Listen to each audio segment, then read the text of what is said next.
ያለንበት ምንም ነገር የለም። ህፃናም እንደምታዝናት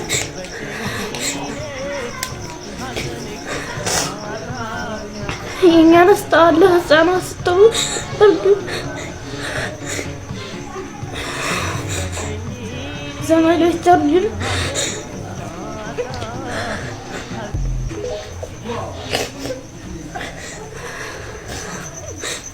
ምናውቀው ነገር የለም።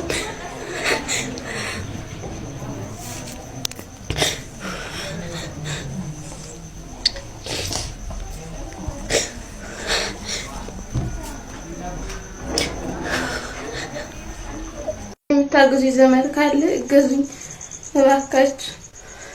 ሰሜን ጎንደር ነኝ ሀገሬ ቦጌ አግማስ ይባላል። ትርንጎ ይባላል። ትርንጎ ቦጌ ይባላል ሰሜን ጎንደር። ስለዚህ አዲስ አበባ ነው ስራ ነበር። አዲስ አበባ እየሰራሁ አዲስ አበባ ላይ ደላላ ሂጂ ስሪ ሰርቶ ክፍያ ነው ሂጂ ስሪ ታለ ማርገዜንም አላወኩም። አርገዤ ነው የመጣሁት። ከዚህ ከመጣሁ ነው ያወኩት። ከዚህ ከመጣሁ ሳውቀው አሁን 7 ወሬ ነው። ምንም የሚያግዘኝ ቤተሰብም የለኝም። አቅመ ደካማ ናቸው። አባቴም ደካማ ነው። ለራሱም ሰርቶ መብላትም አይችልም። እየለመነ ለራሱ እየለመነ ነው የሚበላው እንኳን ስለኔ። ስለዚህ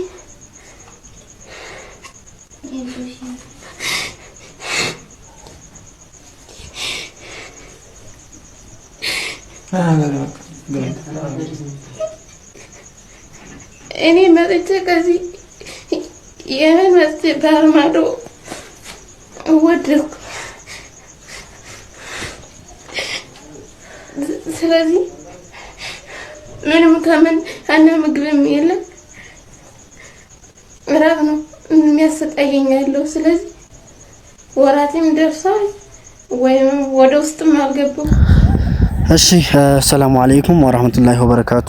ክርስቲያን ወገኖቼ በያላችሁበት ሰላምታ ይድረሳችሁ። ይህን ቪዲዮ ላይክ፣ ሼር፣ ሰብስክራይብ እያደረጋችሁ አበርታቱን። አዲስ ሰብስክራይቦች ላይ ሼር እያደረጋችሁ አበርታቱን። የፋጥማ ወሎ ቲቪ ቤተሰብ የሆኑ ሰብስክራይብ እያደረጉ ማለት ነው። እንግዲህ እህቶቻችን በጣም ከባድ ነው የሴት ልጅ ፈተና አሁንም ገና ነው ማለት ነው።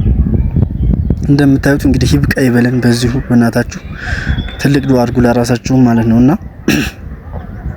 እህቶቻችን አሁን ላይ ያሉት በየመን በረሃ ነው ያሉት። በየመን ጠበቅ ነው ምናምን የሚባል ነው ያሉት ማለት ነውና ደላላው አስረግዟቸዋል ማለት እንግዲህ ከዚህ ፕሮሰስ ጀመር ወይ አይደለም በባህር ስትሄድ በዛ ነው ቀጥታ በህገወጥ መንገድ ስትሄድ እዛው ቤት በደላላው ምክንያት እንደምታዩት አርግዛለች። እቺኛውም የወለደችም አለች ማለት ነው። እንግዲህ የምን በረሃ ላይ ቢያንስ እስከ አመት በላይ እና እስከ 2 አመት በላይ ድረስ የቆዩ እህቶች አሉ። ወንድሞቻችንም እንደዛው የመን በረሃ ላይ አሁን ከባድ ነው።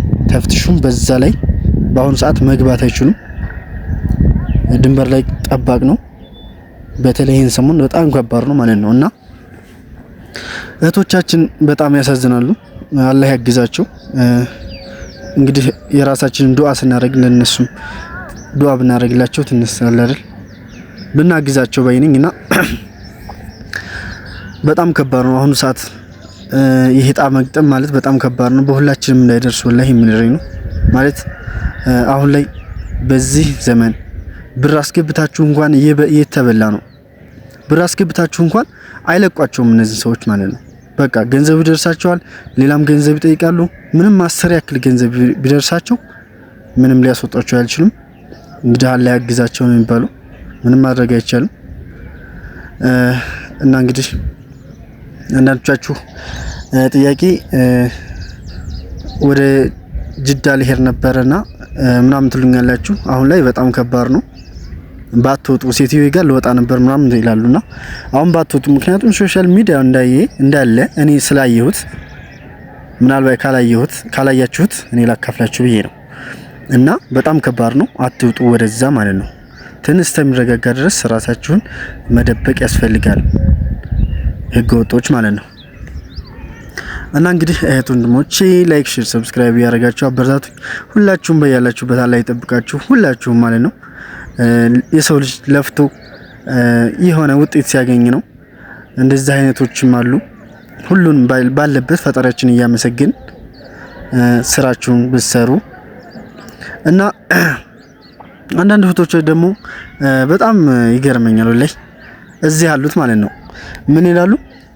በህግ እንደዚህ ለስደት ለጭቃ ቤት አልሄድም ይላሉ። አሁን ላይ ወላሂ ያሳያችኋለሁ። ይቺ ልጅ ማለት ነው ስሟት እንደውም ላሰማችሁ። አያችኋት ምን አለች? ለጭቃ ቤት ብዬ ስደት አልሄድም አለች። በቃ እነዚህ ይሄ በቃ የደንቆሮ አስተሳሰብ ነው። የሴቶችን በቃ አእምሮ ለመንካት ይቺ ያለችው ኪራይ ቤት ነው ያለችው። ኪራይ ቤት ተቀምጣ በወር 50 ሺህ 40 ሺህ እየከፈለች እንደዚህ መመጻደቅ ምን ይሉታል? ታይ ሁሉም የራሱ ህይወት አለው ሁሉም ማለት ነው። እና ጭቃ ቤቱ ነው ያጣ ነው። ጭቃ ቤት አተን ነው አይደል የሚንከራተቱት ሰዎች ሴቶቹ ሁሉ።